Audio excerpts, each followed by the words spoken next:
For now, we're going to turn it over to Poti's very interesting MMT workshop, Modern Monetary Theory. Poti, do you want to take it away? Sure. Thank you so much, Selma, and thank you to the previous speakers for setting us up to connect what we just heard with our opening panel. I'm pleased today to be introducing Lacey Watson and Fadhel Kaboub. If Lacey, an MMT candidate from the start, scores a win in November, he will be the first African American representing the state of West Virginia in the 3rd district, but for the entire state. Fadhel Kaboub, who is a professor at Denison University, is a leading expert on MMT, and as the president of the Global Institute for Sustainable Prosperity, is about as close, I think, as we can get to the heart of the Green New Deal as carried forward by Alexandria Ocasio-Cortez and the Bernie 2020 platform. I am Panayotis Yannakouros, a research scholar at the Global Institute for Sustainable Prosperity, and will introduce our panel with an overview of MMT based on my interactive workshops. So Ronald Reagan's counterpart, Margaret Thatcher, said, "The problem with socialism is that eventually you run out of other people's money." We can't really be progressives if we take this bait. If we do, our bold progressive programs fail. When they fail, we can blame the Republicans for not cutting the defense budget or not raising taxes to pay for it, and they'll gladly take the blame and keep winning elections while we die of despair. Today, I'll tell you how to pay for it and why that's the wrong question. Imagine, for clarifying some concepts, that we are in a magical realm with a drawbridge outside your door, so you cannot leave your home unless you get one of these flyers that I have handy here. In my workshops, people gladly hand over imaginary food and services for them. They are valuable, and I have unlimited ability to issue them. But my power isn't unlimited. If I run out of things to buy, I can keep issuing more permissions, but I'll not get any more things. I'll just see prices starting to run up, known as inflation.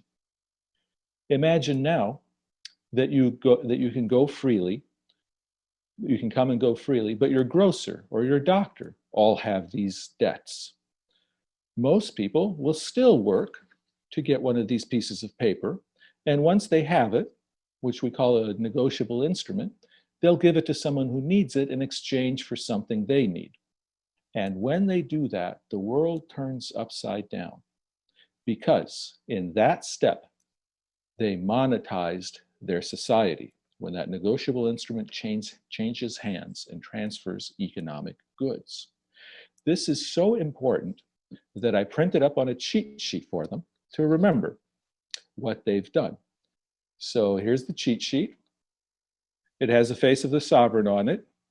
And next to his face, we have 2 lines that will transport the person back to what they just experienced. And if you know what is on one of those bills, you know that it says this note is legal tender for all debts public. But note what we just did here. That line, which reminds us of the exercise we just did here, making a piece of paper valuable just by virtue of the power of the ruler, is written on the national currency of the United States. So this is the setting up of the undoing of Margaret Thatcher, because anything we derive from this, also applies to our currency.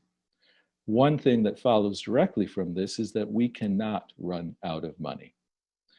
Now, imagine that you have earned a stash of these permissions, and that I take just one away from you in taxes so that you can go free, and you walk out across the drawbridge with some extra in your pocket. Think about how you're feeling about that extra in your pocket.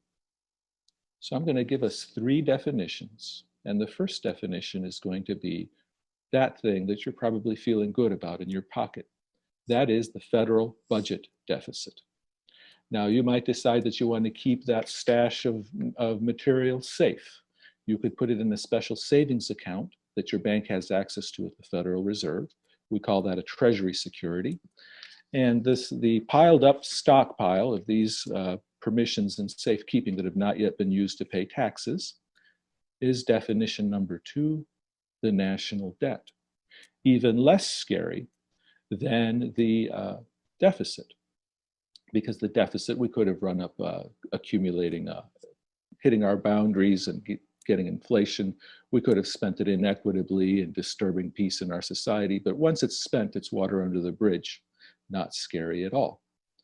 The third definition that I'll give you is a negative number. Imagine now that you don't have anything and it's a new fiscal year and I impose liabilities on all of you, so you have to scramble to get these permissions, and Tommy LeBeau gets it. And he turns in his taxes and goes out for a walk. Now you still owe. Are you willing to work, go to the grocer, and not to buy fruit, but to offer your labor? And the grocer doesn't have any permissions either. The state you're in now is definition number 3, unemployment. And putting it this way, you can see that unemployment is not your fault. As Brianna Joy Gray said in a nice little clip, it is a policy choice by the currency issuer. For some perspective then on the rhetoric of debt, taxpayers, and labor, I'll do a little bit of history. Another thing that you should have noticed here is, as we were doing this rather rapidly, I was spending as the sovereign, and then as you were getting ready to leave, I was taking back taxes. Now, if we looked at how our payment system worked, what we would see is that these tax receipts cancel out against your tax liability. If we did it on a spreadsheet, it would be like a +5 if you paid $5 in taxes and a -5 in your liability. Put them together, they cancel, turn into a 0. Can your taxpayer dollar pay for anything? If you just saw it vanish into a 0, clearly it can't. So several things that we have strong intuitions about, if we just follow some simple logic, appear not to be well-founded. So where do we get that emotional loading? For that, I'll try to share my screen and do a little bit of Virginia history for you. Okay, so here we see the quote from Margaret Thatcher. And here we see some terrible things that happened on this soil. Some people who had violent control of this soil had the idea that they could circulate a currency as well, and they were more direct on their bills. They said receivable in payment of taxes. Fortunately, we defeated them, and as they were losing their power, they were not very happy about the change in conditions. Now, they had accumulated here in Virginia quite a big currency user debt, which is different from our national debt, because they had tried to build new infrastructure because they had exhausted their soil through something terrible that they had done, which was using enslaved labor to grow crops.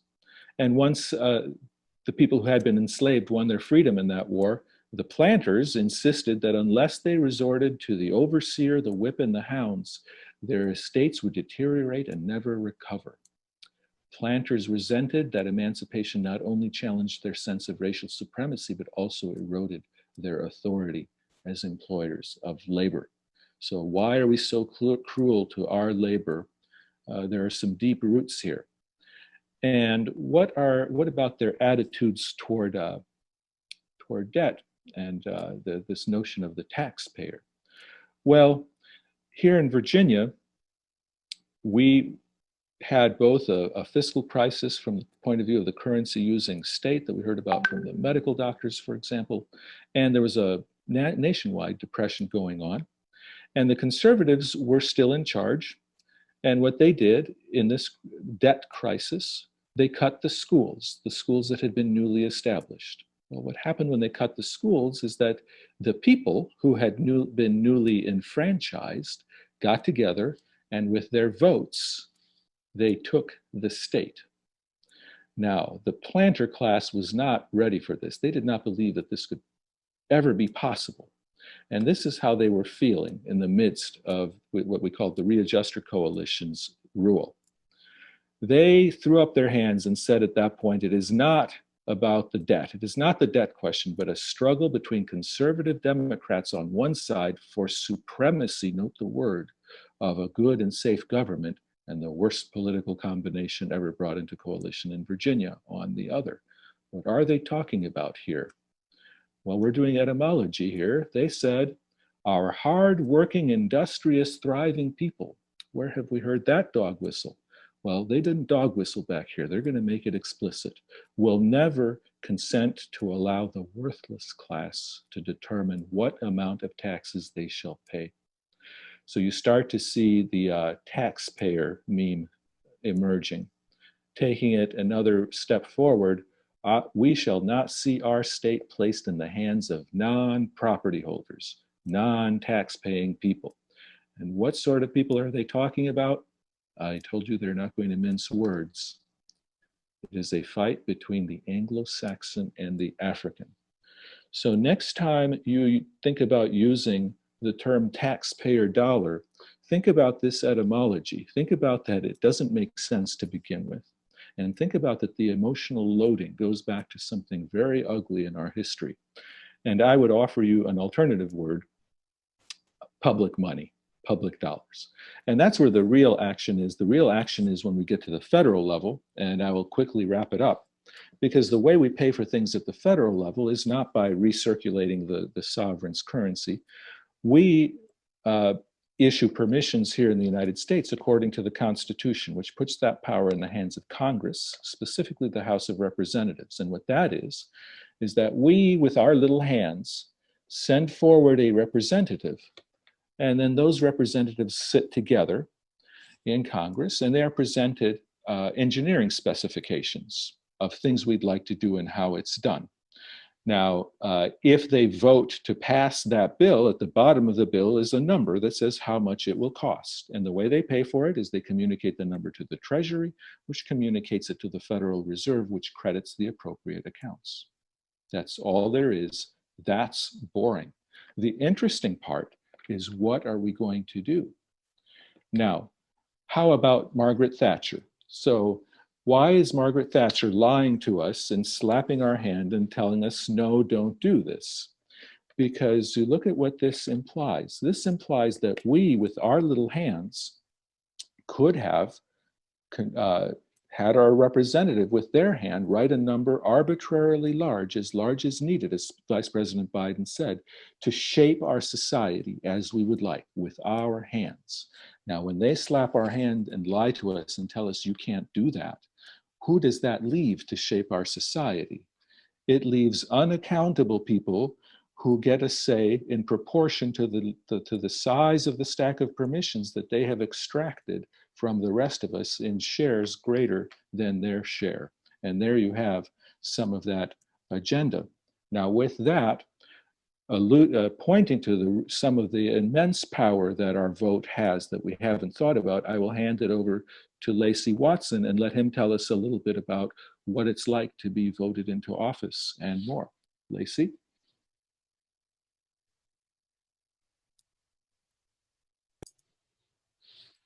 Can everybody hear me? Perfect. So my name is Lacey Watson, and I am running to be the first African-American congressional candidate from the state of West Virginia, located in the 3rd District. So if you are familiar with West Virginia, the 3rd District would be the lower 18 counties at the bottom of the state, starting with Mason and Cabell County on our far left, looking at the map, and ending with Pocahontas and Greenbrier County on our far right. A little bit of demographics about my district. I am 93% white with a median income of about $34,000 to $44,000 per year. We have a high school graduation rate of 80% and a college graduation rate of about 20%. So that can give you a snippet of the demographic of my constituents and how important messaging was in relaying this idea of modern monetary theory as espouse the benefits of living in a democratic society.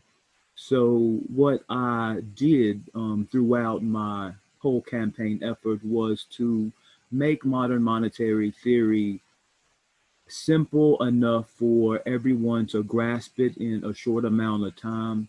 And from, you know, the results that I've had in my primary election, I was very successful in doing so. Pody gave you a more detailed understanding of modern monetary theory, but what I did in my messaging was relate that theory directly to opportunities and how we could leverage West Virginia's 3rd district to accept these policies and to move forward in a way that would allow the working class people of West Virginia some loosening of the, I think a perfect analogy would be the knee on the person's neck financially. So in my messaging, I started out with the basic definition of modern monetary theory as Pody detailed quite nicely. And from there, I worked that into a narrative I constructed concerning jobs. Issue for Southern West Virginia would be the issue of jobs and how do we create more jobs and how do we sustain the individuals that are living in our district in a meaningful way without incurring more debt on them. And I would say, yeah, just, you know, without incurring more debt on themselves. And what we found was that the individuals within the 3rd district, they are very open to the ideas and concepts of modern monetary theory and how that could be a positive impact. It's a second narrative to the narrative they have been given throughout their life, and it worked wonders. I would also say that what West Virginia needs now, as far as an understanding of economics, is a newer narrative, and modern monetary theory does that. And people, you know, with this demographic that I have, are resonating with this message. And I think on a smaller level, given the parameters of the person delivering the message and the receptiveness of the audience, it is a viable option for West Virginians. And, you know, I will keep on delivering this message as I go through the general election in order to really solidify modern monetary's place in our history as a state and, you know, the overall running of the nation. I think that concludes most of my time right now. I would love to take any questions that you guys have, particularly about West Virginia and the messaging that I used to win over my population of people at the very end. But thank you so much for your time.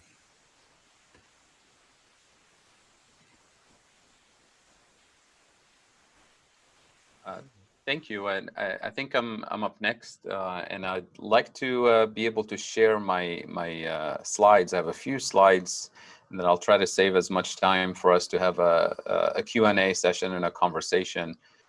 So I'll go ahead and start sharing my screen, and hopefully this will appear smoothly. Maybe Pody, if somebody can confirm that you can see my slides.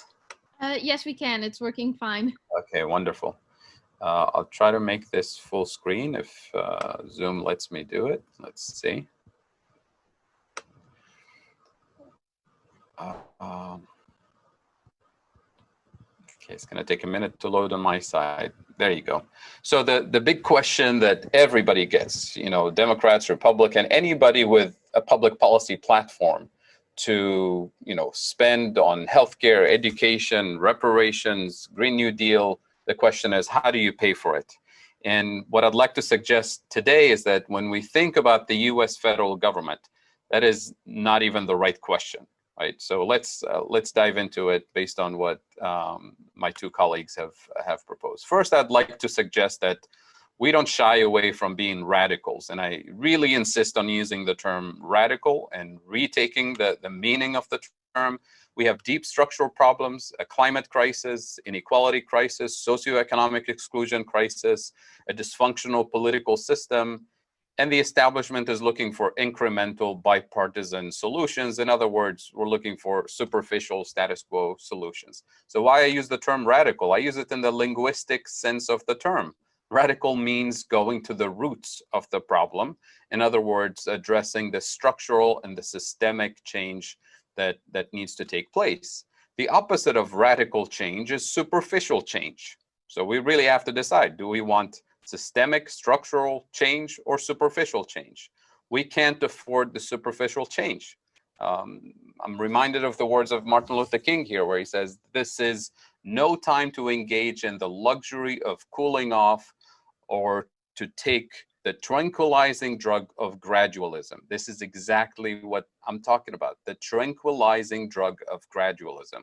We need radical systemic change, not superficial, bipartisan change. The political establishment of our dysfunctional political system today is trying to convince us that we need incremental bipartisan solutions. That is the textbook definition of the status quo. And I think we all agree today that we're not looking for more of the same, more of the status quo.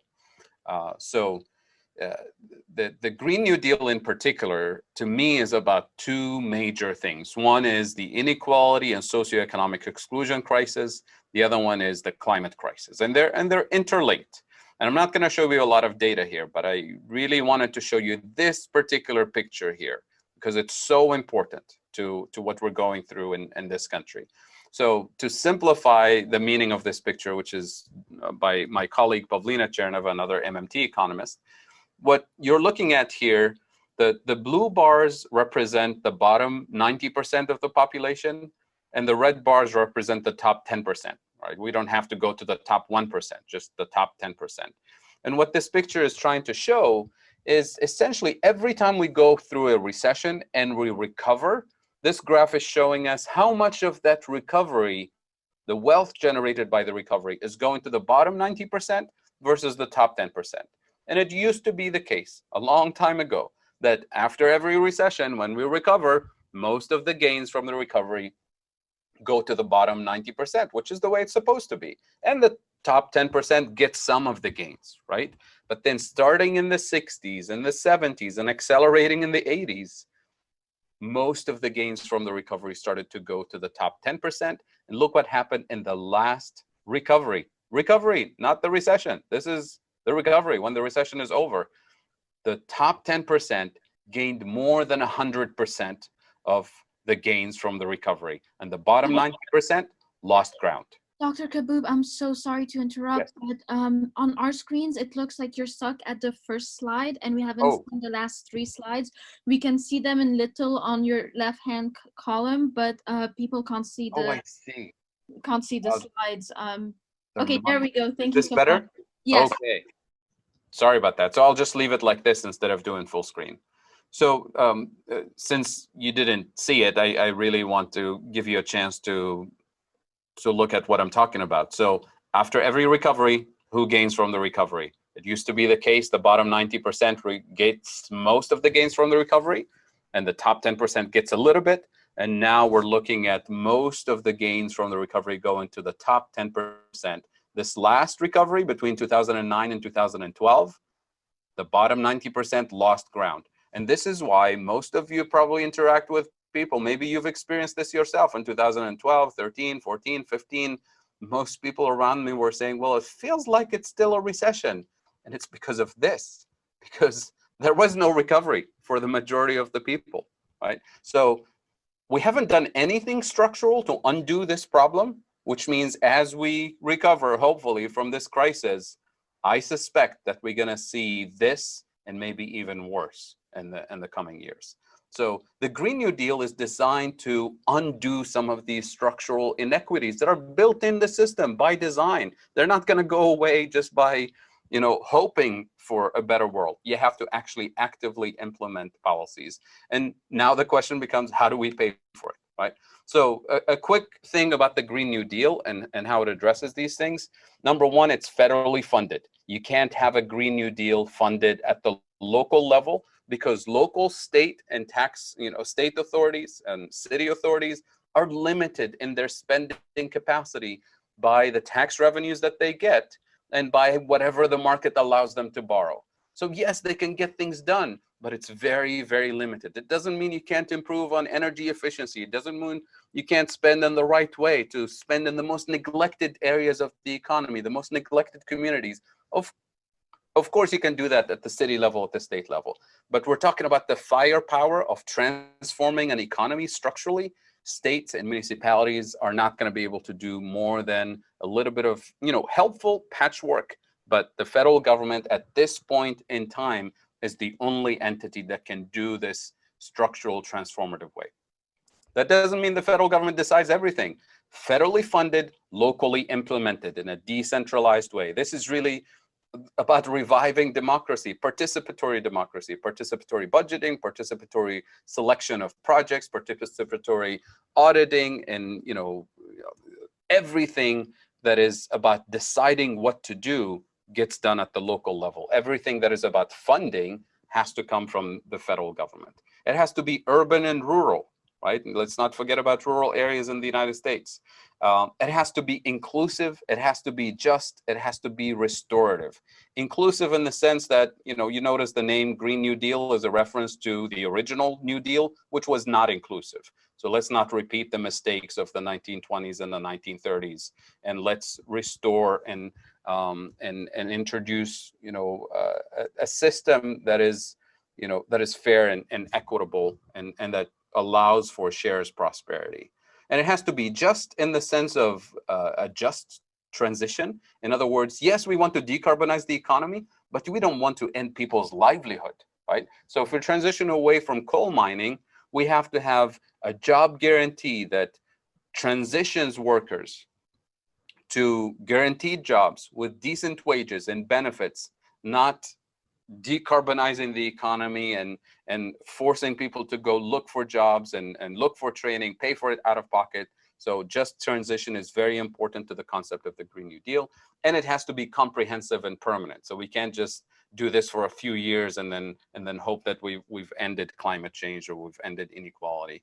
It has to be comprehensive in the sense that it's not just about solar panels and wind turbines. It has to be, transformative to the entire, productive system, the way we consume and deliver and produce. We're talking about R&D in, material science to make sure that everything we produce and consume and transport is done in a sustainable way, so that we produce a fully and truly circular economy moving forward. To me, the framework, the main framework for the Green New Deal is that we take people and the job guarantee, to be honest, which is a core component of the Green New Deal. We take people as they are, where they are, and we do on-the-job paid training with living wages and benefits. And we have to be, willing and able to offer a broader support network that includes housing, mental health care, legal aid, soft skills, family counseling, career counseling, to allow people to thrive on the job and to reconnect with the local community on a stronger foundation. To be honest, we can't just set people up for failure and say, we're going to offer you a job and it's going to pay $15 an hour and you got to show up at 8 o'clock. But what if I have mental health issues? What if I have family issues? What if I don't have any experience on the job? Then you're setting me up for failure. So when we say benefits, those benefits need to be inclusive of services that truly allow communities to thrive, and to build on a stronger foundation. In other words, we don't give up on people. In other words, we lift everybody up to higher grounds systematically, not hoping that things will happen. So the question is, how are we going to pay for this very ambitious program? We're told that the government is broke, we're running out of dollars, the rich will never pay taxes, the debt will burden future generations, and then you hear people talking about Zimbabwe and hyperinflation and Weimar Republic. And we're going to have to borrow more money from China. And what I'd like to invite you to do is, with this webinar today is to learn how to call their bluff when they say we can't afford this stuff. So my suggestion is to think about how we paid for World War II. World War II came after the Great Depression, the most miserable time in the history of the United States. There was no money to be taxed during the Great Depression. There was no money to be borrowed. And then we had to face this massive spending effort for the war after Pearl Harbor. And we didn't tax anybody before the war. We didn't borrow from anybody before the war. But we entered the war and we were able to spend massive amounts of money without bankrupting the country, without causing inflation or hyperinflation, and without having to borrow from China or Germany or any other country. Forget about World War II. How did we pay for the CARES Act? Right? 3 weeks before the CARES Act, every single person in Washington, D.C., you ask them, they say, we can't afford the Green New Deal. We can't afford Medicare for all. We have no money. And then all of a sudden, the pandemic hits and they pass the CARES Act with $2+ trillion that were spent into existence out of thin air. Nobody said, where did that money come from? Nobody said, who did we tax? Who did we borrow from? Because the power of the purse is in the hands of Congress. They spend money into existence on all kinds of priorities. The priority 2 months ago, 3 months ago was to deal with the pandemic. The priority before that was funding the military. The priority before that was tax cuts for the rich. The priority before that was to invade Iraq. There's always a priority and Congress is always able to meet it. Now it's time for us to send people to Congress, 535 representatives who know what the priorities of the people are, and to vote accordingly and spend accordingly. So we're talking about a paradigm shift here. So Congress has the power of the purse. Number one, Congress decides on the budget and how much to spend. So government budget is not the same thing as my budget or your budget. It's not a household budget. Government spending is not constrained by tax revenues, like at the city or state level, right? Cities need tax revenues, but the federal government doesn't need tax revenues in order to spend. Government spending is constrained by other things. Those things are mainly the risk of inflation. So the question becomes that spending capacity, or what we call the spending space that the government has, the fiscal policy space, is much, much larger than the tax revenue space that we usually think of. So what the limit is not tax revenues, the limit is the inflation risk, which is a much larger space. Inflation is determined by a couple of things. One is a productive capacity of the economy. In other words, do we have enough machines and tools and raw materials and skilled people to get things done? If we do, there will be no inflation. If we don't, then we're running out of materials. So the good thing about shortage of productive capacity is that it's producible. We get to produce more, we get to hire more people, we get to create millions of jobs. So that's doable, right? The other constraint is much more complicated, political in this sense. So the second thing that causes inflation is market power, where you have key players in the economy, like Big Pharma, like Wall Street, like big real estate developers, who can raise prices because they can, because they have too much market power, because Congress allows them to do so. Remember, the lawmakers, their job is to regulate the market. But in many cases, think of Big Pharma, think of insurance companies and so on. This is where inflation comes in. And that type of inflation, you're not going to be able to get rid of it by spending more or spending less. You get rid of it by taxing and regulating their market power out of existence. In other words, you make that market more democratic, you make it more competitive. And that's the job of lawmakers. And if lawmakers abdicate that authority and let the market rule, then we, the people, suffer the consequences in terms of inflation and suffer the consequences in terms of, Congress telling us, well, we can't afford more of that because those companies are sucking profits to the top 1%. And if we give them more spending, they'll suck more of it, which is precisely what happens. Right? So the goals, once we understand this concept, number one, we decouple the concept of spending from taxing at the federal level, not at the city or state level. Cities need taxes, states need taxes, but Congress at the federal level, spending and taxing are two important functions, but they're not connected. It's not one that pays for the other. So we spend on national priorities, healthcare, education, infrastructure, the Green New Deal, whatever we as a democratic society decide are the priorities. We spend on improving productive capacity, on strategic areas of the economy. But then when it comes to taxing, we're not going to tax oil companies or fossil fuel companies because we need their money or their permission to fund the Green New Deal. We're going to tax them because we want to decarbonize the economy, right? We're not going to tax the ultra rich because we need their money or their permission to fund healthcare. We're going to tax them because we want to reduce inequality, because we want to protect democracy from oligarchy, because we want to reduce their power and influence in politics, their power and influence in the market system. Those are very important functions. It has nothing to do with funding healthcare or funding education. So by addressing those via taxation and regulation, we free up the spending capacity of the federal government to address the national priorities. Taxing Wall Street, again, not because we need their money to pay for education, but because we want to reduce speculation. We want to reduce their power and influence in politics, their power and influence in the economy, to reduce inequality, to reduce abusive market power. These are very important goals. And once you think of taxes and spending in this decoupled way, then you realize that we're not really thinking about redistribution, where money goes to the top and then we take it and redistribute it. We're talking about pre-distribution, where money is distributed the right way from the beginning, right? And this way, we don't have to think of redistribution and begging the rich to pay taxes.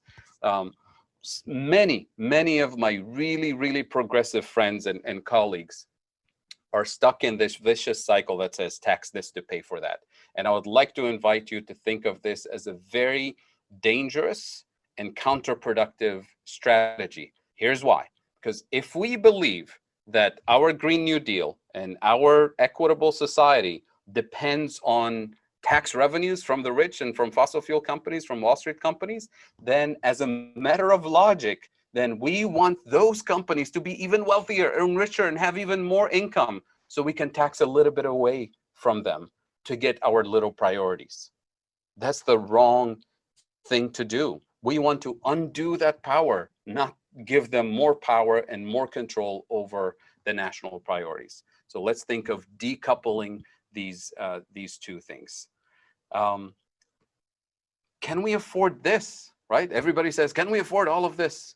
This is the wrong question. Can we afford these pictures? Can we afford what's happening to these children?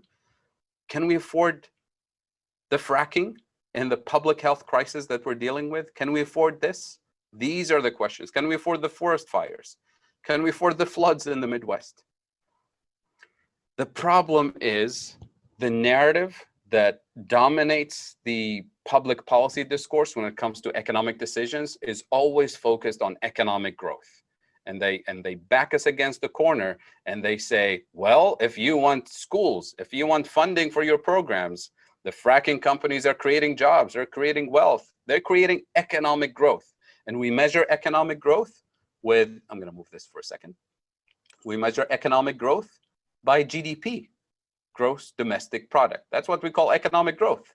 The problem is this economic growth includes all kinds of things that reduce our quality of life.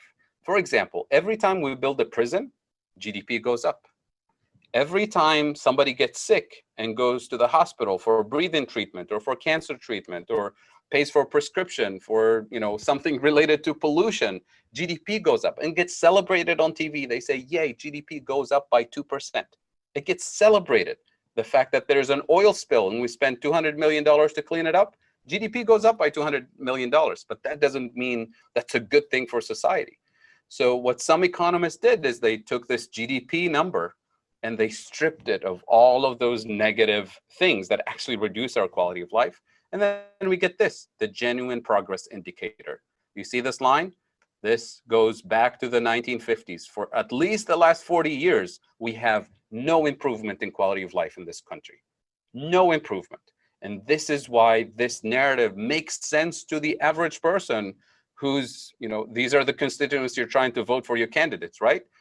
This is their lived experience. Their lived experience, they're not getting ahead. They just don't know why, because the narrative in the media, on TV, and every other politician is saying, we need more economic growth. And they say, fine, we'll support you for more economic growth. But what am I getting out of it? Nothing, right? So we need to change the narrative. And once we change the metric and say, what are the things that actually improve my quality of life? The list of investments will pop up immediately. And the Green New Deal becomes so obvious. So then the average person really understands that when you say, you know, would you rather spend, you know, a little bit of money for after school programs to inspire kids with music and theater and summer camps and science, or not do that because we think it's too expensive, we can't afford it. And then 10, 15 years later, deal with, you know, a public health crisis, with the opioid crisis, or building more prisons. Would you rather spend money up front for clean energy to clean up the water source, or not do that because it's too expensive, and then 10 years later, pay for cancer treatment for everybody in town? So what I'm suggesting here is that the status quo is too expensive. The status quo is unaffordable. What we're proposing, the Green New Deal, Medicare for all of these things, are much, much cheaper and much more humane for obvious reasons than the status quo that we think is affordable, right? So it's about changing the narrative politically and in the economics profession to set the priorities straight. And I'll close with this. We have 10 years to go, 10 years to act. There is really no time for small incremental solutions. The climate crisis, the inequality crisis, poverty, exclusion, injustice, all of these things call for bold, radical, transformative actions. The current climate policies, the jobs policies, are too weak, too slow, too expensive, and they don't even work. Economic justice and climate justice via a living wage Green New Deal are possible, desirable, and affordable. And with that, I'm happy to take questions and engage in conversation. And I know our time is short today, but please feel free to get my contact information from here. Feel free to engage with us and with other candidates who are running on an MMT platform, a Green New Deal platform, and with the MMT scholars and the social media platforms that you're connected to. Thank you. Thank you so much, Fadhel. And we will be going all day, and we've got an after party today. If you want to stay, if you want to pop back, you're absolutely welcome. And by all means, do keep in touch. There was one very simple question at the end. They asked, what do you mean, how do we pay for it, isn't the right question. So both of us have kind of answered that. Do you want to take a stab at it? Sure. So the way Congress pays for things at the national government is simply by, you know, getting 535 people in Washington, D.C. They decide this issue is a priority, let's say invading a country, let's say a tax cut, let's say a Green New Deal. They vote, and as they vote on that bill, they include the budget that says, you know, we authorize the U.S., you know, Treasury to pay for this program. You know, the contractors who get, you know, their checks from the Treasury for building infrastructure, for teaching, for, you know, doing whatever things the government decided to do. They take their check to their bank, they deposit it, the bank, you know, takes it through, you know, the back, you know, channels. It ends up at the U.S. Federal Reserve Bank, which is the bank of the federal government. The Federal Reserve Bank will clear that check by crediting the account of the appropriate, you know, company that was, you know, the bank and the company that was, you know, doing the service for the U.S. government, and they will debit the account of the U.S. Treasury. That's as simple as that. We usually think of, you know, spending, you know, as something that, you know, needs to be funded by tax revenues, which is true for you and I. You and I have to work hard and earn an income first, then we can spend. We can spend a little bit beyond our means by borrowing up to a certain limit, borrowing from a friend, from a bank, or whatever. But that's it. Our spending capacity is limited by how much we earn and how much we can borrow, up to a certain limit. States and municipalities too. Municipalities have to collect taxes. States have to collect taxes. They too can borrow up to a certain limit, but not beyond that, not much beyond that. But the federal government spends money into existence. The logic is the exact opposite. The federal government spends money first, then collects it in taxes. So it's not limited by tax revenues, but it's limited by how much actual productive capacity the economy can handle without hitting the inflation limit. So it's a tough pill to swallow.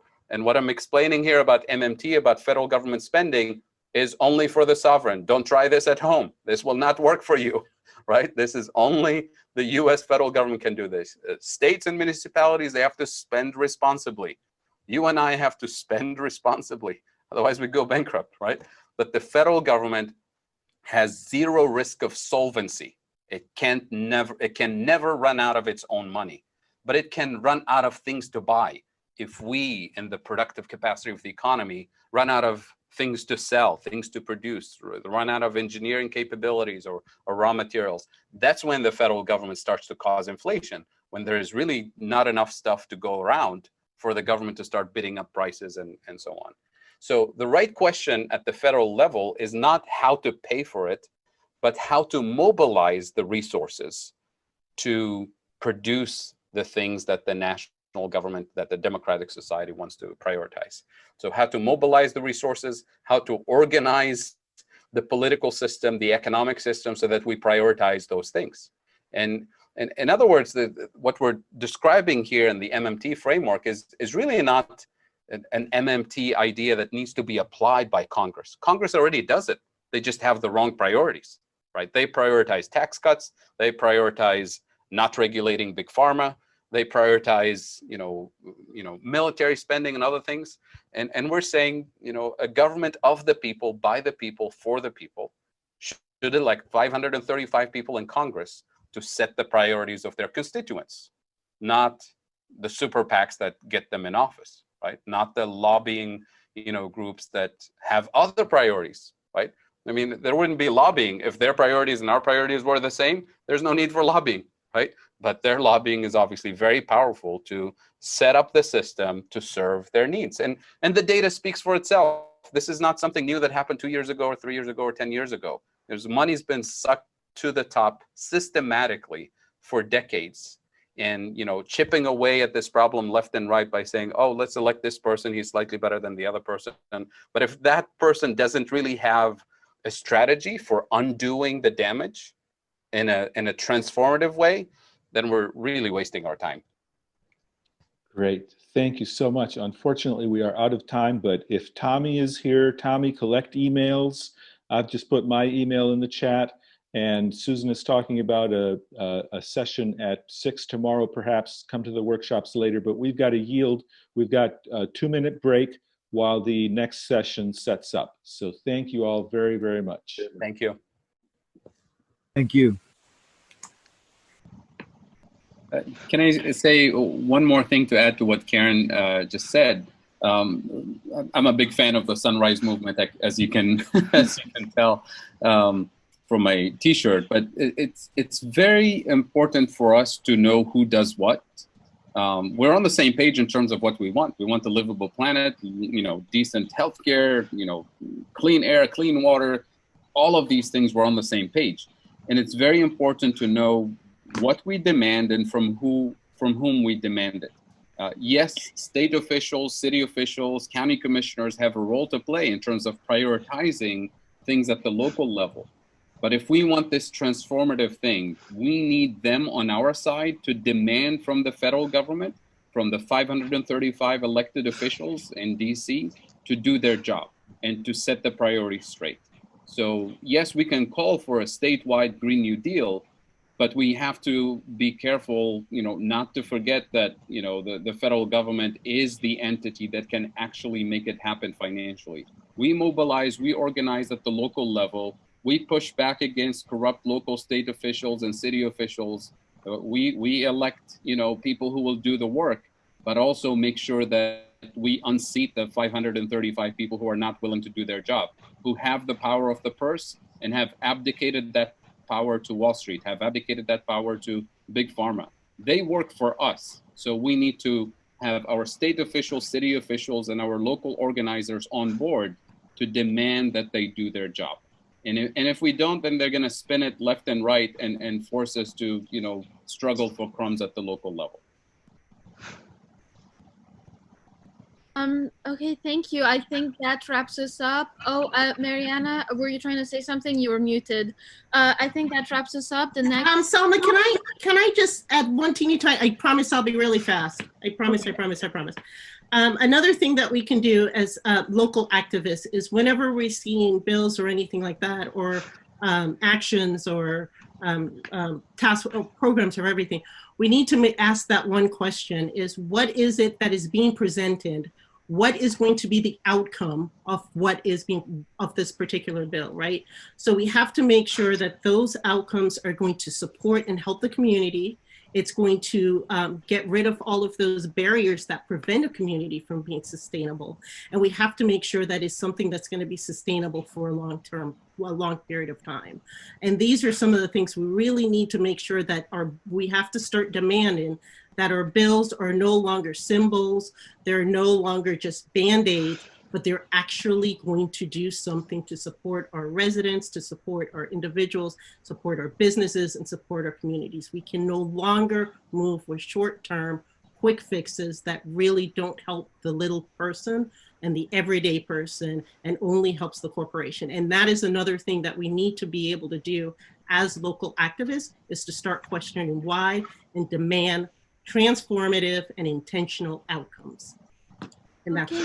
Thank you so much, Karen, and thank you to all our speakers. Thank you, Dr. Kaboub, for sticking around through all that to give us your piece. And thank you, Finn. Thank you, Karen. You guys have been amazing. I wish we had more time, unfortunately. Then I need to hand it over to Susan Mead, who's about to start the intersectionality workshop.